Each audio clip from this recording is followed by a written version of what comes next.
It remains a staggering example of how not to run a sporting event. If the 1904 marathon happened today, it wouldn't be on ESPN, it would be on a true crime documentary. Imagine walking into the most prestigious bank in a bustling metropolis, bypassing the tellers and dropping a heavy, dirt-stained burlap sack onto the polished mahogany desk of the city's wealthiest financier. Now imagine that as the sack hits the wood, the coarse fabric gives way and out spills a cascade of raw, uncut diamonds, glittering rubies, and deep green emeralds. In the winter of 1872, this wasn't a scene from a Hollywood Western. It was the beginning of the most audacious, brilliant, and utterly astonishing fraud in American history. A con that would fool the greatest financial minds of the Gilded Age, the founder of Tiffany Co. and the titans of Wall Street. This is the true story of the Great Diamond Hoax. The setting was San Francisco, a city that had practically been built overnight on the dreams and greed of the 1849 gold rush. But by 1872, the gold was becoming harder to find, and the silver mines of the Comstock Lode were controlled by a select few. The city was hungry for a new strike, a new miracle. Enter Philip Arnold and John Slack. They were two weather-beaten, rough-hewn prospectors who looked like they had spent the last decade eating hardtack and sleeping in the dirt. They walked into the Bank of California, then the financial epicenter of the American West, seeking the bank's president, William Chapman Ralston. Ralston was a man who owned steamboat lines, railroads, and massive mining operations. If something profitable happened in the West, Ralston owned a piece of it. Arnold and Slack looked entirely out of place in Ralston's opulent office. They appeared nervous, shifting their weight from foot to foot, clutching a heavy leather bag. When pressed by Ralston, they hesitated, stammering about having found something right smart out in the Indian territories.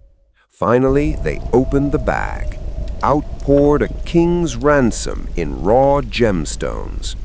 Ralston's eyes widened, but the two prospectors didn't ask for a loan. They didn't ask to sell the gems. They merely asked to store them in the bank's impregnable vault because they were terrified of being robbed, stating they needed to head back out to their claim to gather more. This was their first stroke of genius. By not asking for money, they instantly bypassed Ralston's natural skepticism. They played the part of ignorant, lucky fools perfectly. Of course, a shark like Ralston couldn't just let an opportunity like this sit in his vault. He quietly cornered the men when they returned, offering to buy a share of their secret mine. Arnold and Slack played hard to get. They acted suspicious of the city slicker, which only drove Ralston's desire higher. Finally, they agreed to a deal, but on one condition. The location of the mine had to remain an absolute secret. They would take a mining expert to the site, but only if the expert was blindfolded for the duration of the journey. Ralston agreed. To finance the massive operation required to unearth this treasure, he assembled a syndicate of investors that reads like a who's who of 19th century power. He brought in Horace Greeley, the famous newspaper editor, General George B. McClellan, the former commander of the Union Army, and Baron Rothschild, the European banking magnate. But before they handed over millions, they needed proof. First, they took a sample of the gems to New York City to be appraised by none other than Charles Tiffany, the founder of Tiffany Co. In a velvet-draped room, Tiffany and his lapidary examined the stones. Tiffany, used to dealing with polished European gems rather than raw stones, declared them to be of immense value, appraising the modest pile at $150,000, roughly $3.5 million today. Next came the field test. Henry Janine, the most respected and highly paid mining engineer in America. If Janine signed off on the mine, it was as good as gospel. Arnold and Slack met Janine, blindfolded him, and put him on a train heading deep into the unforgiving landscape of the American West. After days of train travel, horseback riding, and wandering in circles to disorient him, they finally removed Janine's blindfold on a desolate rocky mesa in an undisclosed location. What Janine saw defied belief. The ground was literally sparkling. He took his pickaxe and struck a rock, and out popped a diamond. He kicked over an anthill, and sitting amidst the angry red ants was a perfect ruby. He found emeralds wedged into the crevices of sandstone. In a matter of days, Janine and the prospectors had gathered a massive haul of precious stones. Janine raced back to San Francisco and wrote a glowing, unequivocal report. The mine was real, and it was worth billions. The financial world exploded. The New York and San Francisco Mining and Commercial Company was incorporated with a staggering capital of $10 million. Arnold and Slack, playing the part of men who just wanted a quiet life, agreed to sell their remaining shares for roughly $600,000 in cash, an absolute fortune in 1872. They took the money, quietly packed their bags, and vanished into the ether. The investors were elated. They had secured the greatest mineral strike in human history. But they had overlooked one crucial detail. Nature doesn't work that way. Enter Clarence King. King was a brilliant, rugged, and highly educated geologist working for the U.S. government, tasked with mapping the massive, uncharted territories of the 40th parallel. King was in San Francisco when the news of the diamond frenzy broke. He read Janine's report and immediately felt a cold sense of dread. As a geologist, King knew a fundamental truth about the Earth. Diamonds, rubies, and emeralds are formed under vastly different geological conditions. Diamonds require the intense heat and pressure of deep volcanic pipes. Emeralds are typically found in hydrothermal veins, rubies in metamorphic rock. Finding them all sitting together in the topsoil of a random mesa was like finding polar bears, tigers, and kangaroos all living happily in the same cave. It was scientifically impossible. Furthermore, King was fiercely protective of the integrity of the American West. He knew that if this turned out to be a massive fraud, it would destroy foreign investment in American mining for a generation.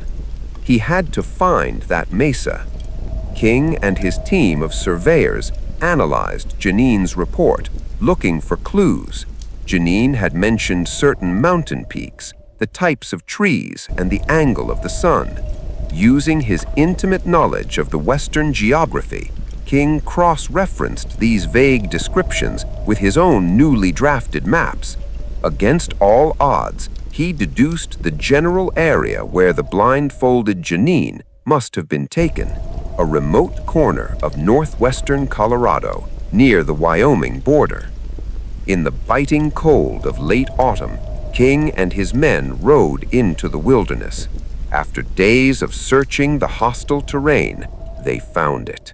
The mesa matched Janine's description perfectly, and just as Janine had reported, there were diamonds in the dirt. King knelt down and carefully examined an anthill. He found a ruby. He dug into the dirt and found a diamond. But then, King noticed something odd. Everywhere there was a diamond, there were footprints nearby. He began to look closer at the stones themselves.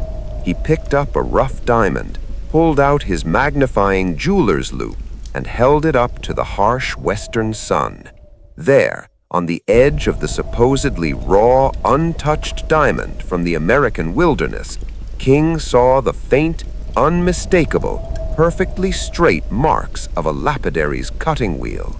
The truth hit him like a physical blow. The mine wasn't a geological miracle, it was a crime scene. Arnold and Slack had not discovered a mine, they had built one. Before they ever walked into Ralston's bank, the two con men had traveled to London. There, pretending to be wealthy gentlemen, they had purchased thousands of dollars worth of niggerheads, low-grade, uncut industrial diamonds, along with cheap, flawed rubies and sapphires. They had then traveled back to America, rode out to this desolate mesa in Colorado, and literally planted the gems in the dirt. They had used a broom to sweep dirt over the stones, pushed rubies into anthills with sticks, and wedged diamonds into rock. The fallout was catastrophic. Ralston, horrified and humiliated, returned the money to his investors out of his own pocket, severely damaging his fortune and reputation. He would later drown in the San Francisco Bay under mysterious circumstances as his financial empire collapsed. Henry Janin's reputation as an infallible mining expert was destroyed overnight. Charles Tiffany had to admit that his appraisers had been fooled by cheap industrial stones. As for Philip Arnold and John Slack, they had pulled off the perfect crime. Slack took his half of the money and completely disappeared, eventually dying quietly as a casket maker in New Mexico years later. Arnold took his fortune back to his home state of Kentucky. When the law finally caught up with him, he used his wealth to buy a heavily armed posse and fought off extradition, eventually settling out of court for a fraction of what he stole, living out his days as a wealthy, if notorious, country gentleman. The Great Diamond Hoax remains a staggering testament to human psychology. Arnold and Slack didn't just use fake gems, they used the blinding, desperate greed of the smartest men in America against them. They proved that when a man wants to believe he is standing on a mountain of diamonds, he will gladly put the blindfold on himself. Imagine holding the absolute highest military honor awarded by the Nazi Germany in one hand and the most prestigious civilian medal awarded by the British Empire in the other. Now, imagine earning them both during the height of World War II by fighting the most consequential battle of the 20th century, not with a rifle or a tank, but with a typewriter, a tourist guidebook, and an absolutely staggering imagination. This is the true story of Juan Pujol Garcia, a mild-mannered Spanish chicken farmer who became the greatest double agent in history. He didn't just fool the Third Reich, he created a complete alternate reality that saved thousands of American and Allied lives on D-Day. The year was 1941. Europe was burning. Juan Pujol Garcia, a young man from Barcelona, had developed a deep, visceral hatred of totalitarianism after surviving the brutal Spanish Civil War. Disgusted by the rise of Adolf Hitler, Pujol decided he was going to destroy the Nazi war machine. There was just one problem. He was not a soldier. He had no espionage training, and he didn't speak a word of English or German. Undaunted, Pujol walked into the British embassy in Madrid and offered his services as a spy. The British intelligence officers took one look at the earnest, inexperienced Spaniard and politely showed him the door. He tried again and again. 3 times he offered to risk his life for Britain, and 3 times he was rejected as an amateur nuisance. Most men would have given up. Pujol decided that if the British wouldn't hire him as a spy, he would just have to become a completely independent, freelance master spy on his own, build an incredible resume, and force the Allies to hire him. His plan was audacious to the point of insanity. He would approach the Nazis, convince them he was a fanatical fascist willing to spy on the British, feed them useless information, and then hand his operation over to British intelligence. Pujol adopted the persona of a radical pro-Nazi Spanish government official. He approached the German intelligence, the Abwehr, in Madrid, offering to travel to London and build a spy ring for the Reich. The Germans, desperate for boots on the ground in Britain, took the bait. They gave him a crash course in secret ink, a cryptographic codebook, a large sum of cash, and the code name Alaric. They ordered him to move to London immediately. Pujol took their money, but he didn't go to London. He went to Lisbon, Portugal. Sitting in a sunlit apartment in neutral Portugal, hundreds of miles away from the British Isles, Pujol began to spy. Armed with nothing but a copy of the Blue Guide to Britain, a tourist handbook, a map of the UK, a few English train timetables, and a library card, he started writing intelligence reports. He completely fabricated military movements, naval deployments, and civilian morale, weaving together facts he read in the local library's newspapers with pure, unadulterated fiction. To explain how he was gathering all this data, he began to invent sub-agents. He told his German handlers that he had recruited a disgruntled Welsh fascist, a talkative Venezuelan student, and a greedy KLM airline pilot. Whenever the Germans asked for specific information he couldn't possibly guess, Pujol would simply tell his agent that his agent in that area had fallen ill, or that the local police were getting suspicious and he had to lay low. Pujol's reports were so detailed, so earnest, and so frequent that the Germans swallowed them whole. They were thrilled with their master spy. They even sent him more money to pay his vast network of phantom operatives. Back in London, British codebreakers at Bletchley Park were reading decrypted German communications. They noticed that the Abwehr was constantly praising a master spy named Alaric, who seemed to be running a massive, dangerous espionage ring right under MI5's nose. A frantic manhunt began across Britain to find this super spy. When British intelligence finally realized that Alaric's reports contained bizarre, uniquely Spanish misunderstandings of British culture, like reporting that Scottish men in Glasgow would sit around drinking liters of wine rather than pints of beer, they realized the spy wasn't in the UK at all. They tracked the letters back to Lisbon and finally found the chicken farmer who had tried to volunteer a year earlier. Stunned by his sheer brilliance, MI5 immediately smuggled Pujol into London. They gave him a new handler, a brilliant officer named Thomas Harris, and a new code name perfectly suited for his theatrical genius, Garbo, after the great actress Greta Garbo. With the full backing of the British government, Garbo's phantom network exploded. He and Harris invented an army of 27 completely fictional sub-agents. They gave them distinct personalities, salaries, love lives, and political grievances. The Germans were so convinced by this network that they stopped trying to drop real spies into the UK entirely. They figured Garbo had the whole island covered. This set the stage for the greatest deception in military history, Operation Fortitude. In the spring of 1944, the Allies were preparing for D-Day, the massive invasion of Normandy, France. But if the Germans concentrated their panzer divisions at Normandy, the Allied forces would be slaughtered on the beaches. The Allies needed Hitler to believe the attack was going to happen somewhere else, specifically Pas de Calais, the closest point between Britain and France. Garbo was tasked with selling this lie to the Führer. He began bombarding the Abwehr with reports from his phantom spies. They claimed to see a massive million-man army massing in southeastern England under the command of General George S. Patton. This was the first U.S. Army group, FUSAG, an army that consisted entirely of inflatable rubber tanks, plywood airplanes, and fake radio traffic.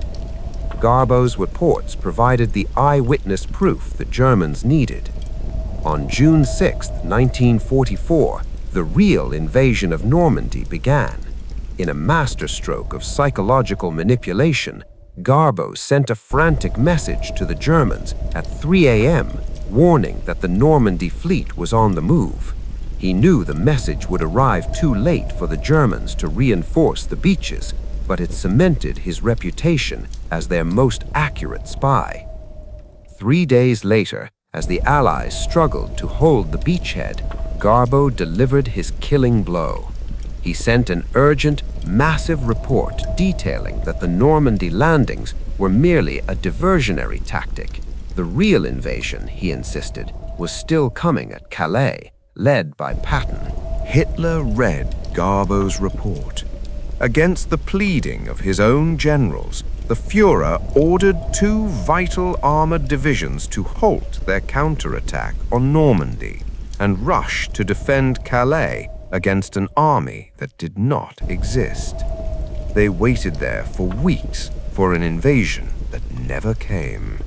Because of Garbo's lie, the Allies gained the foothold they needed to liberate Europe. The tragic irony for the Nazis is that they never realized they had been played. A few months later, still believing him to be their greatest patriot, Adolf Hitler personally authorized Juan Pujol Garcia to be awarded the Iron Cross. Months after that, King George VI secretly presented him with the Member of the Order of the British Empire, MBE. After the war, fearing retribution from surviving Nazis, Garbo knew he had to vanish. With the help of MI5, he faked his own death by malaria in Angola in 1949. The world mourned the passing of the great spy. In reality, he quietly moved to Venezuela, opened a modest bookstore and gift shop, and lived in total obscurity for decades. It wasn't until 1984, the 40th anniversary of D-Day, that a persistent author finally tracked down the elderly, smiling bookstore owner and revealed to the world that the man who broke the Third Reich with a typewriter was still alive. That covers another astonishing chapter of history. What kind of historical era or theme should we explore next? I can delve into unsolved mysteries, brilliant scientific rivalries, or perhaps a tale of incredible survival. Imagine standing on the deck of a wooden ship in the year 1883, watching the sun begin to set over the Indian Ocean. Suddenly, the sky doesn't just turn red, it turns a bruised, violent purple, then a screaming neon orange, and finally, a green so vivid it looks like the earth is bruised. You don't know it yet, but you are witnessing the beginning of the loudest event in recorded human history. A disaster so massive, it literally altered the color of the world for years and sent a shockwave around the globe 7 times. This is the story of Krakatoa eruption, a moment when the earth flexed its muscles and the modern world, connected by the brand new technology of the telegraph, watched in real-time horror. The island of Krakatoa sat in the Sunda Strait between Java and Sumatra. For centuries, it was just a tropical paradise, a series of 3 volcanic peaks covered in lush jungle. But in May 1883, the ground began to tremble. By August, the beast was fully awake. On the afternoon of August 26th, the island began to tear itself apart, but the true climax came on the morning of August 27th. At 10:02 a.m., a colossal explosion occurred, an event 13,000 times more powerful than the atomic bomb dropped on Hiroshima. The sound was so loud, it defies modern comprehension. It was heard 3,000 miles away in Mauritius and Central Australia. People thousands of miles from the site thought they heard distant cannon fire from nearby ships. In reality, they were hearing the death knell of an island half a world away. If you had been within 10 miles of the blast, your eardrums would have instantly ruptured. The sound pressure was so intense it was detected on barometers across the entire planet for days. But the sound was only the beginning. The explosion didn't just blow the top off the mountain, it caused the entire island to collapse into the sea. This displacement of billions of tons of rock triggered a series of tsunamis that reached heights of nearly 140 feet or 40 meters. Entire coastal towns were erased in minutes. Huge coral blocks, some weighing 600 tons, were tossed onto the shore like pebbles. A steamship, the Betrayal, was carried 2 miles inland and left high and dry in the middle of a jungle. As the island vanished, it threw 5 cubic miles of ash and rock into the stratosphere. The sun vanished over the Sunda Strait for 3 days. Total suffocating darkness fell. People reported that the ash was so thick they couldn't see their own hands in front of their faces. This is where the story shifts from a local tragedy to a global phenomenon.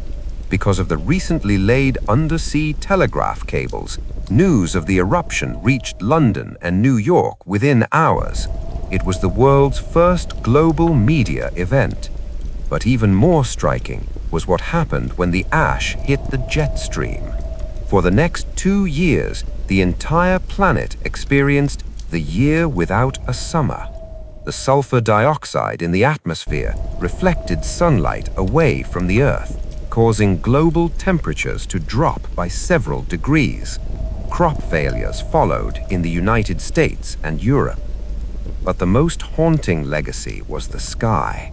The volcanic dust created sunsets so intense and so red that in Poughkeepsie, New York, and New Haven, Connecticut, fire departments were called out because people thought their cities were on fire. It is widely believed by art historians that the blood-red swirling sky in Edvard Munch's famous painting, The Scream, wasn't just an artistic choice, it was a literal depiction of the terrifyingly vivid Norwegian sunsets caused by the Krakatoa ash. Krakatoa taught humanity that we are all living on a fragile shell. An event in a remote strait in Indonesia could change the weather in London, the sunsets in New York, and the price of wheat in Chicago.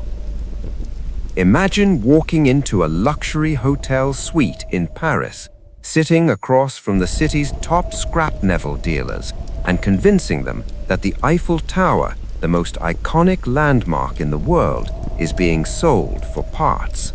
Now imagine doing it so well that one of them hands you a suitcase full of cash, and when he realizes he's been robbed, he is too embarrassed to even tell the police. This is the story of Victor Lustig, the most charming, sophisticated, and daring con artist to ever walk the earth. He didn't just sell the Eiffel Tower once, he sold it twice. The year was 1925. Paris was recovering from the Great War, and the Eiffel Tower was in bad shape. It had originally been built for the 1889 World's Fair with the intention of being torn down after 20 years. By the mid-20s, it was rusting, expensive to maintain, and many Parisians actually thought it was an eyesore. Victor Lustig, a man of multiple identities and effortless elegance, read a newspaper article about the tower's maintenance problems and saw an opening. He had a master engraver create high-quality government stationery and sent top-secret invitations to the city's 6 biggest scrap metal magnates. He met them at the Crillon Hotel, one of Paris's most expensive venues. Lustig introduced himself as the Deputy General Director of the Ministry of Posts and Telegraphs. With a somber face, he told them the government couldn't afford the repairs and made the heartbreaking decision to sell the tower for scrap. Because of the public outcry this would cause, Lustig whispered, this must be kept in the strictest confidence until the deal is finalized. Lustig wasn't looking for the biggest company, he was looking for the biggest mark. He found him in André Poisson, a man who was new to the Paris business scene and desperate to make a name for himself. Poisson wanted that tower. However, Poisson's wife was suspicious. She wondered why everything was so secret and why they were meeting in a hotel instead of a government office. Sensing the deal was slipping away, Lustig did something legendary. He called Poisson to a private meeting and confessed that as a poor government official, his salary didn't quite cover his lifestyle. He wasn't asking for the sale price anymore. He was asking for a bribe. This move was pure genius. In Poisson's mind, a corrupt government official was much more believable than a legitimate one. He felt relieved. He paid the bribe and the full purchase price for the Eiffel Tower. Lustig took the cash, hopped on a train to Vienna, and waited for the news to break. He checked the papers every day, but there was nothing. No police reports, no headlines. Poisson was so humiliated that he had been tricked into buying a national monument that he never reported the crime. Lustig, realizing he had committed the perfect crime, actually went back to Paris 6 months later and tried to do it again. He almost succeeded a second time, but his second victim went to the police before the cash changed hands. Lustig fled to America, where he eventually became a legendary counterfeiter and even crossed paths with Al Capone. Imagine a small, quiet village in 12th century England during the harvest season. The sun is beating down on the fields of Woolpit, Suffolk, when suddenly the harvesters stop in their tracks. Crawling out of one of the deep ditches, wolf pits designed to trap predators, are 2 young children. They are dressed in strange metallic clothing. They are speaking a language no one recognizes, and most shockingly of all, their skin is a vibrant, leafy green. This is the mystery of the Green Children of Woolpit, one of the most enduring and baffling cold cases in history. Recorded by 2 reliable chroniclers of the time, William of Newburgh and Ralph of Coggeshall, this isn't just a fairy tale. It was documented as a historical event that shook medieval England. The strange arrival. The villagers were terrified but curious. They took the boy and the girl to the home of a local landowner, Sir Richard de Cown. The children were hysterical, weeping inconsolably. When the villagers offered them food, the children refused anything: bread, meat, or fruit. They were starving, but they wouldn't touch a thing until someone brought in a load of freshly harvested broad beans. The children seized the beanstalks, searched for the beans in the shells, and ate them raw with a desperate hunger. Over time, the children adapted. The boy, who was younger, was sickly and eventually passed away, but the girl grew strong. As she began to eat a normal human diet, a strange thing happened. Her green skin slowly faded, eventually turning the shade of a normal English girl. She learned the English language, and once she could speak, the villagers finally asked the question that had haunted them. Where did you come from? The land of perpetual twilight. The girl's story was as bizarre as her appearance. She claimed they came from a place called St. Martin's Land, where everyone was green and the sun never truly shone. It was a land of perpetual twilight, separated from a much brighter country by a great river. She explained that she and her brother were out tending their father's cattle when they followed the animals into a cave. Inside the cave, they heard the beautiful sound of bells.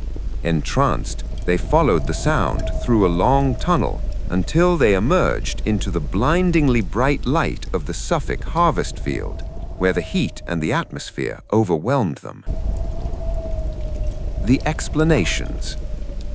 Historians and scientists have spent centuries trying to debunk or explain the green children of Woolpit.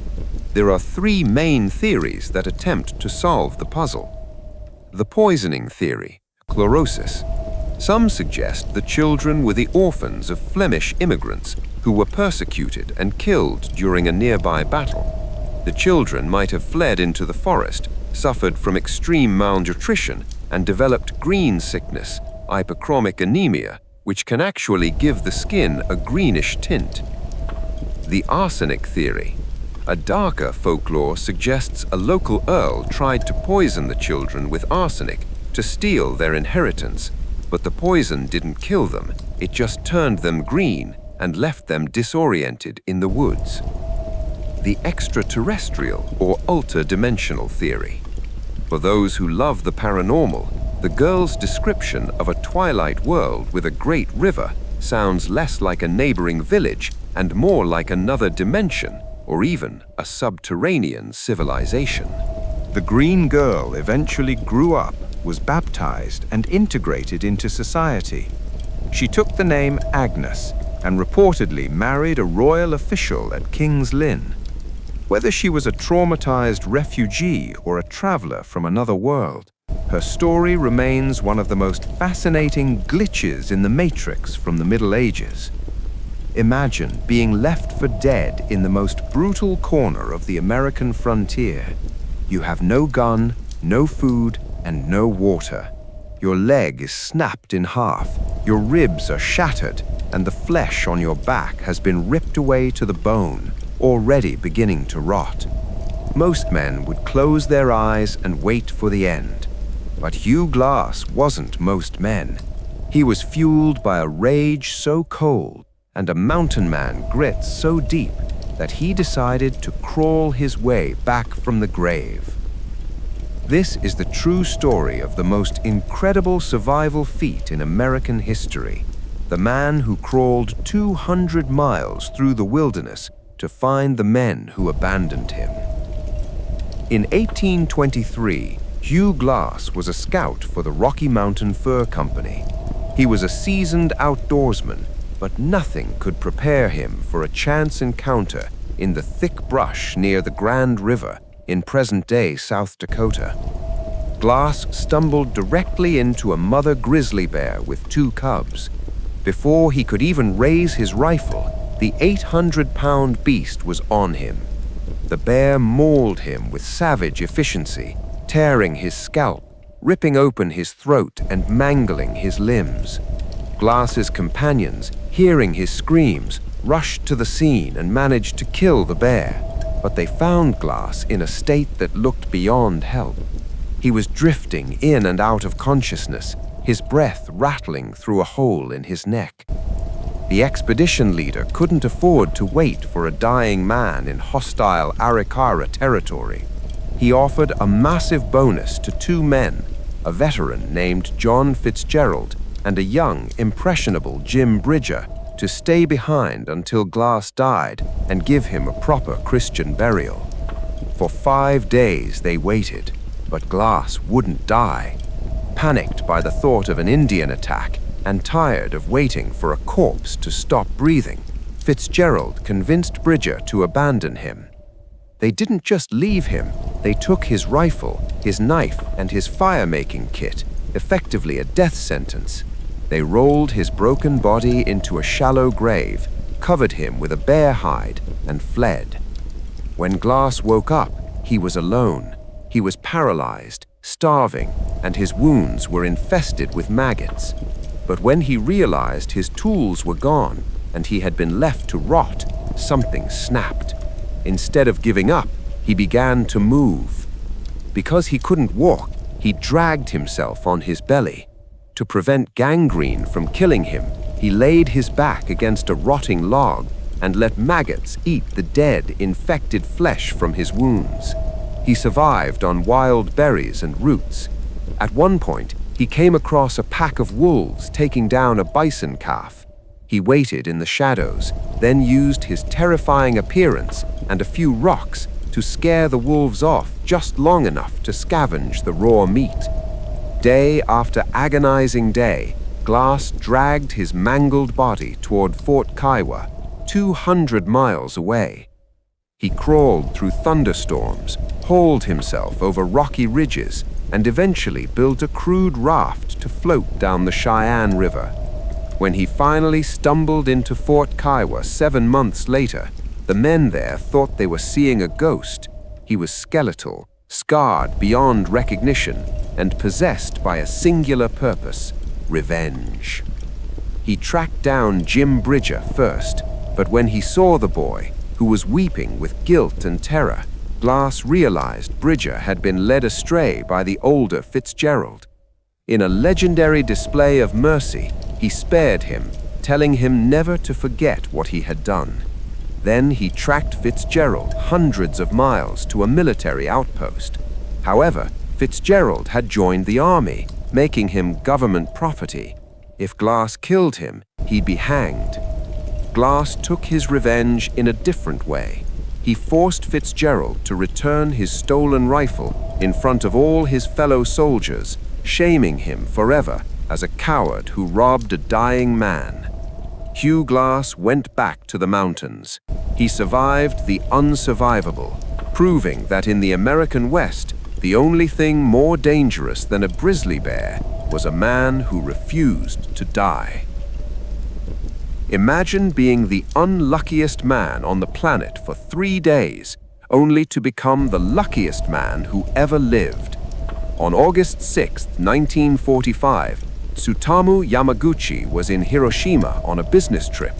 By August 9th, he was back home in Nagasaki. In those 3 days, he became the only person officially recognized by the Japanese government to have survived the direct blast of 2 atomic bombs. This is the harrowing, almost unbelievable story of a man who witnessed the end of the world twice. The first flash, Hiroshima. Tsutomu Yamaguchi was a young engineer for Mitsubishi Heavy Industries. He had spent 3 months in Hiroshima designing oil tankers and was preparing to go home to his wife and son. On the morning of August 6th, he realized he had forgotten his hanko, an identification stamp, at the office. He hopped off the tram and began walking back toward the shipyard. At 8:15 a.m., he heard the drone of a lone B-29 bomber overhead. He looked up and saw 2 small objects drifting down on parachutes. Then the sky exploded. It was the flash of a magnesium flare, he recalled, the greatest flash he had ever seen. Yamaguchi was less than 2 miles from ground zero. The heat was so intense that it melted the skin on his arms and face. The shockwave picked him up and spun him through the air like a rag doll, tossing him into a potato patch. When he opened his eyes, the world was black pitch. The dust and debris had blotted out the morning sun. He crawled to a nearby shelter, his ears ringing, his body burned, surrounded by a city that had quite literally turned to ash. After a terrifying night in a charcoal-colored wasteland, Yamaguchi did the impossible. He dragged himself to the railway station. Miraculously, some trains were still running. He boarded a car filled with charred, silent survivors and traveled 180 miles south to his hometown, Nagasaki. The second flash, Nagasaki. On 9th of August, Yamaguchi arrived home. His wife and mother-in-law were horrified by his bandages and burns. They thought he was a ghost. Despite his agonizing injuries, Yamaguchi was a detective employee. He dragged himself to the Mitsubishi office in Nagasaki to report to his supervisor. As he sat in his boss's office, Yamaguchi tried to explain the devastation he had seen. His supervisor laughed. "You're an engineer," the boss said. How could one single bomb destroy an entire city? You've been through a trauma. You're exaggerating. At that exact moment, at 11:02 a.m., the horizon outside the window turned white. The second atomic bomb, Fat Man, had just detonated over Nagasaki. The office windows shattered, glass flaying the skin that had just begun to heal. The heat flared again. Yamaguchi hit the floor. In a cruel twist of fate, the bomb had followed him home. The aftermath. Yamaguchi survived again, though he suffered from radiation sickness, lost his hearing in one ear, and spent years battling the effects of the blasts. He lived to the ripe old age of 93. For decades, he stayed quiet about his experience. But in his later years, he became a vocal advocate for nuclear disarmament, even speaking at the United Nations. When asked why he thought he survived when so many hundreds of thousands died, he simply said he felt he had been plucked from the fire to tell the story so that it would never happen again. Imagine sailing through the calm blue waters of the Atlantic Ocean in 1872 and spotting a silhouette on the horizon. It's the Mary Celeste, a sturdy brigantine under full sail. But as you pull alongside, you notice something chilling. The wheel is spinning wildly, the sails are slightly torn, and there isn't a single soul on deck. You board the ship, expecting to find a scene of struggle, but instead, you find the crew's pipes still sitting on the tables, their breakfast half-eaten, and 10 years' worth of food and water in the hold. The only thing missing is the people. This is the mystery of the Mary Celeste, the most famous ghost ship in history, a puzzle that has defied logic for 150 years. The discovery. On December 4, 1872, the British ship Dei Gratia spotted the Mary Celeste about 400 miles east of the Azores. Captain David Morehouse was confused. He knew the captain of the Celeste, Benjamin Briggs, to be a meticulous and skilled seaman. To see his ship yawing aimlessly was a bad omen. Morehouse sent a boarding party. What they found was hauntingly normal. The ship was in good condition, and the cargo, 1,701 barrels of industrial alcohol, was mostly intact. The captain's log was still in his cabin. The last entry was dated 9 days earlier. It recorded nothing unusual, just standard weather and coordinates. There was no sign of a pirate attack. There was no sign of a mutiny.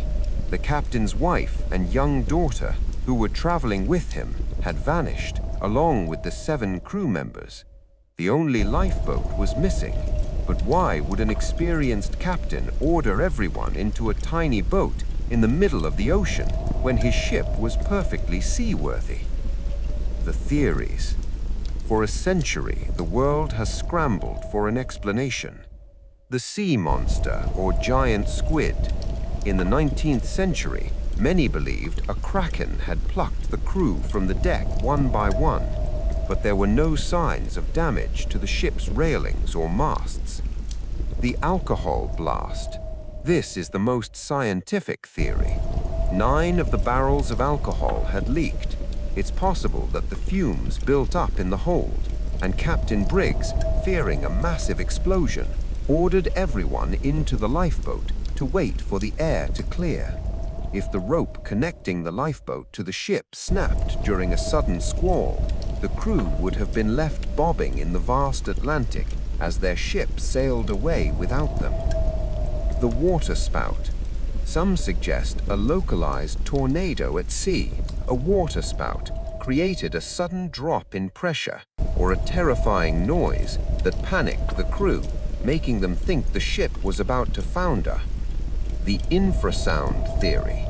Modern researchers have proposed that the shape of the ocean's waves against the hull could have created low-frequency sounds, infrasound, that cause extreme anxiety, vertigo and hallucinations in humans, potentially driving the crew to jump overboard in a fit of madness.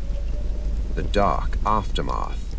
When the Dei Gratia towed the Mary Celeste into Gibraltar, the authorities were suspicious.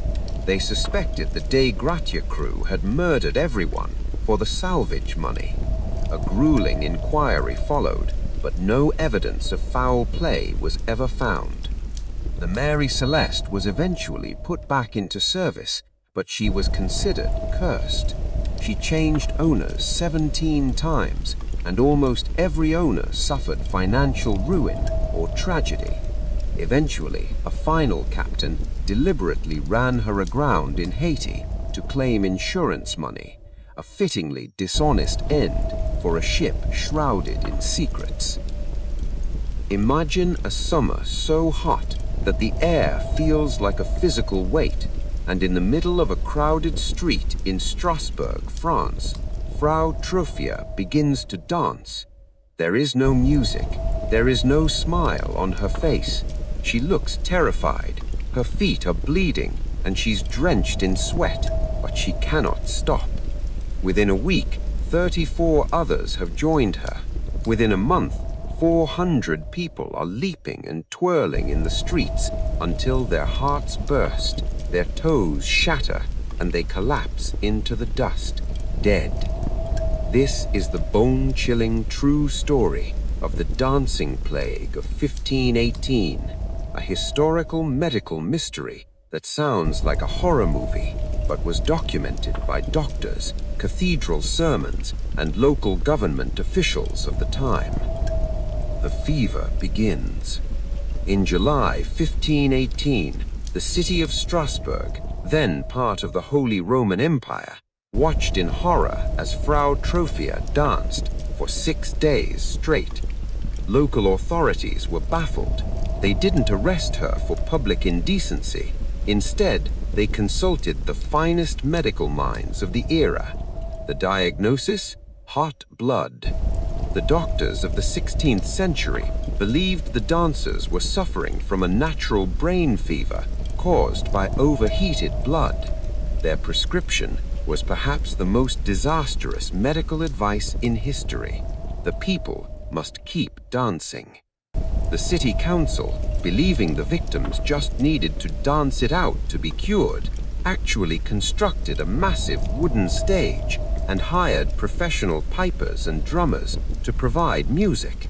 They even hired strong men to hold the dancers upright as they began to faint so they could keep their feet moving. The toll. It was a catastrophe. The music and the spectacle only seemed to act as a psychological contagion. More and more citizens, men, women, and children, felt the irresistible urge to join the fray. At the height of the plague, it was recorded that as many as 15 people were dying every day from exhaustion, strokes, and heart attacks. The air in Strasbourg was filled with the sound of frantic drums and the screams of people begging for their legs to stop moving, even as they continued to hop and spin. The modern theories. For centuries, historians have struggled to explain how a 400-person dance marathon could happen. Ergot poisoning. One theory suggests the town's grain supply was infected with ergot, a mold that grows on damp rye. Ergot contains alkaloids similar to LSD and can cause intense hallucinations and twitching. However, ergot usually cuts off circulation to the limbs. It's highly unlikely people could dance for days on ergot feet. Mass psychogenic illness. This is the leading theory. 1518 was a year of famine, disease, and extreme religious superstition. Historian John Waller argues that the citizens were under such extreme stress that they entered a shared trance state. Because they believed in Saint Vitus, a saint capable of cursing sinners with a dancing plague, their brains manifested the very symptoms they feared most. Cults, rituals. Some suggest it was a hidden heretical sect but the sheer physical toll and the documented agony of the participants make it clear this wasn't a choice, it was a nightmare. Eventually, the dancers were taken to a shrine in the mountains where their feet were placed in red shoes and they were led in prayers. Slowly, the fever broke and the dancing stopped as abruptly as it had begun. Imagine a professional army equipped with Lewis machine guns, thousands of rounds of ammunition, and motorized transport moving into the desert to engage a formidable enemy. Now, imagine that enemy is 20,000 flightless birds that look like shaggy, oversized feather dusters. And finally, imagine that the birds win. This is the absurdly true story of the Great Emu War of 1932, a moment in Australian history so bizarre that it sounds like a satirical comedy, yet it is documented in the official parliamentary records of the nation. The Declaration of War. The conflict began not with a border dispute, but with a plague. After World War I, the Australian government gave land to returning veterans to establish wheat farms in Western Australia. By 1932, these soldier settlers were struggling during the Great Depression. To make matters worse, 20,000 emus, huge, powerful birds native to the region, arrived for their annual migration. The emus saw the newly irrigated farmland and the vast fields of wheat as an all-you-can-eat buffet. They smashed through fences, destroyed crops, and left the farmers facing financial ruin. The veterans, drawing on their military backgrounds, didn't ask for a subsidy, they asked for a military strike. The Minister of Defense, Sir George Pearce, agreed, seeing it as an excellent opportunity for target practice and a way to show the government was fighting for the farmers. The campaign. The army consisted of Major G.P.W. Meredith, 2 soldiers, 2 Lewis machine guns, and 10,000 rounds of ammunition. They expected a slaughter, but what they got was a masterclass in guerrilla warfare. The first engagement happened on November 2. The soldiers spotted a group of about 50 emus and opened fire. The emus did not panic. Instead, they split into small groups and ran in different directions, making it impossible for the machine gunners to track them. The emus were capable of running at nearly 30 miles per hour, making them faster than the military's trucks on the rough terrain. A few days later, the soldiers set up an ambush near a local dam, waiting for 1,000 emus to arrive for water. They waited until the birds were at point-blank range and pulled the trigger. The gun jammed after only a dozen birds were hit. The rest of the emus simply strolled away. The Bird Commandos. Major Meredith was stunned. He began to notice that the emus had developed a sophisticated leadership structure. In every group, there would be a big black-plumed bird who stood 6 feet tall. While the others ate the wheat, this sentry would stand watch. If the soldiers moved a muscle, the sentry would give a warning cry, and the mob would vanish into the scrub. Meredith famously remarked, "If we had a military division with the bullet-carrying capacity of these birds, it would face any army in the world. They can face machine guns with the invulnerability of tanks." After a month of combat, the military had used 10,000 rounds of ammunition, but had only officially confirmed a few hundred kills. The 20,000-strong emu army remained largely intact, their morale higher than ever. The Australian media mocked the mission relentlessly, and the Emu War was officially called off. The emus had won. Imagine a book that looks perfectly normal from the outside. It's a 240-page parchment volume filled with elegant handwriting and hundreds of intricate illustrations of exotic plants, astrological charts, and strange naked figures bathing in elaborate green liquid systems. But there is one terrifying catch. For 600 years, not a single human being, not the world's greatest code breakers, not even the FBI, and not even modern supercomputers, has been able to read a single word of it. This is the Voynich manuscript, often called the world's most mysterious book. The giant in the North End. At the center of the disaster stood a massive steel tank, 50 feet tall and 90 feet wide, owned by the United States Industrial Alcohol Company. It was filled to the brim with thick brown molasses, waiting to be distilled into industrial alcohol for munitions. The tank had been built poorly and rushed into service. It was known to leak so badly that local children would often bring pails to catch the molasses dripping from the seams. Instead of fixing the structure, the company simply painted the tank brown to hide the leaks. The wave of destruction. On January 15, 1919, the internal pressure of the fermenting molasses, combined with the unseasonably warm weather, became too much for the compromised steel. The tank exploded with such force that the rivets flew out like bullets. A massive wave of molasses, heavier and more viscous than water, swept through the streets.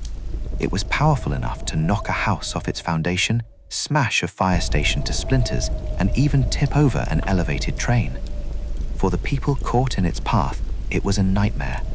Unlike water, you couldn't swim through it. The molasses acted like quicksand. The more people struggled, the deeper they sank. Horses became stuck and had to be shot.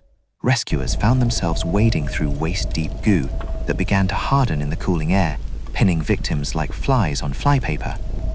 The aftermath and the smell. The disaster killed 21 people and injured 150. The cleanup was a Herculean task. It took over 80,000 man-hours to scrub the streets, using salt water from the harbor and sand to cut through the sticky residue. The water in Boston Harbor remained brown for months. For decades afterwards, residents of the North End claimed that on particularly hot summer days, you could still smell the faint, sweet scent of molasses rising from the pavement and the old brick buildings. Imagine a moonless night in the rugged mountains of south-central France in 1764. A young woman is tending her cattle when a shadow detaches itself from the tree line. It isn't a wolf. It's the size of a bull, with reddish fur, a black stripe down its back, and eyes that glow with an intelligent, terrifying hunger. It ignores the cows and leaps directly for her. She survives only because her bulls charge the creature, but her story is the first of many. Over the next 3 years, this beast would claim over 100 lives, turning the province of Gévaudan into a slaughterhouse and capturing the attention of King Louis V himself. This is the true story of the Beast of Gévaudan, a historical mystery that sits right on the jagged edge between zoology and legend. The Reign of Terror. The killings were unlike anything the French peasantry had ever seen. Wolves were common in the 18th century, but this creature was different. It was described as having a massive head, giant fangs, and a flexible panther-like tail. Most chillingly, it seemed to have a preference for humans over livestock and possessed a supernatural ability to escape traps. As the body count rose, the French press, sensationalist even back then, turned the beast into a national celebrity. Panic spread across France. The king, embarrassed that a mere animal was defying his authority, sent his own professional wolf hunters and even a unit of light cavalry to track it down. The Great Hunts. The hunters killed dozens of large wolves, but the attacks continued. In 1765, the king's personal gun-bearer, François Antoine, shot a massive wolf and sent it to Versailles.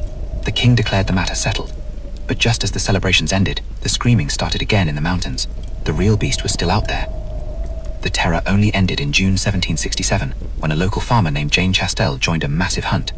According to legend, Chastel loaded his gun with silver bullets that he had blessed, sat down and began reading his Bible. When the beast emerged from the brush, it didn't attack. It stopped and stared at him. Chastel finished his prayer, closed his book, and shot the creature dead. What was the beast? When the creature was autopsied, the contents of its stomach confirmed the worst: human remains. But what was it? A prehistoric survivor. Some cryptozoologists suggest it was a Mesonyx, a prehistoric hoofed carnivore, though this is scientifically unlikely. A hyena? A popular theory is that a local nobleman had an exotic menagerie and a striped hyena escaped, or was set loose. Hyenas have the jaw strength and size that match the descriptions perfectly. A serial killer's tool? The most disturbing theory suggests that a human, perhaps Jane Chastel's own son, had trained a large animal, possibly a wolf-dog hybrid, to kill, even dressing it in armored boarhide to make it bulletproof. Regardless of its origin, the Beast of Gavadon remains the most documented monster hunt in history, a reminder of a time when the woods were still deep, dark, and full of things that viewed humans as nothing more than prey. Imagine standing in the sweltering heat of St. Louis in 1904. You are at the starting line of the Olympic marathon. What should have been a pinnacle of human athleticism turned into a surreal, slapstick nightmare involving rotten fruit, aggressive dogs, poisonous snacks, and a man who won by taking a nap and a car ride. This is the story of the 1904 Olympic marathon, widely considered the most disastrous and bizarre sporting event in history. The course from hell. The organizers of the 1904 Olympics had a strange idea. They wanted to test the limits of human endurance by creating the most difficult conditions possible. The race was run in 90-degree heat with nearly 100% humidity. To make matters worse, there was only one water station on the entire 24.8-mile course. The roads weren't paved, they were dirt tracks. As support vehicles drove past, they kicked up massive clouds of limestone dust that the runners choked on, leading to several athletes nearly dying of internal hemorrhaging. The winner who drove. The first man to cross the finish line was Fred Laws. The crowd erupted in cheers as Alice Roosevelt, the president's daughter, placed a laurel wreath on his head. But the celebration was short-lived. It was quickly discovered that Laws had suffered from cramps at mile 9, hopped into his manager's car, waved at the other runners for 11 miles, and only got back out when the car broke down near the stadium. He claimed it was just a joke, but the Olympic Committee was not laughing and promptly banned him. The man on rocket fuel. The actual gold medal went to Thomas Hicks, but his victory was a medical miracle. Hicks was flagging at the halfway point, his body shutting down from dehydration. His trainers refused to give him water. Instead, they gave him a tonic of egg whites mixed with strychnine, rat poison, and a swig of brandy.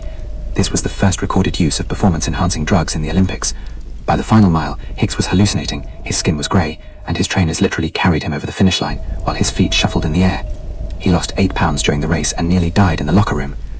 The other pack as well as colourful. Andorin Carvajal, a Cuban mailman who raised money to come to the US by running across his country. He arrived at the start line in long trousers and a beret. A fellow athlete cut his pants into shorts with shears.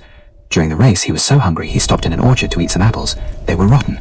He developed such bad stomach cramps that he took a nape on the side of the road, woke up, and still finished in 4th place. Len Tanyen and Jan Mashiali, the first 2 black Africans to compete in the Olympics. Tanyen was doing well until he was chased nearly a mile off course by a pack of aggressive stray dogs. He still finished 9th. The legacy. Of the 32 runners who started the race, only 14 finished. It remains a staggering example of how not to run a sporting event. If the 1904 marathon happened today, it wouldn't be on ESPN, it would be on a true crime documentary.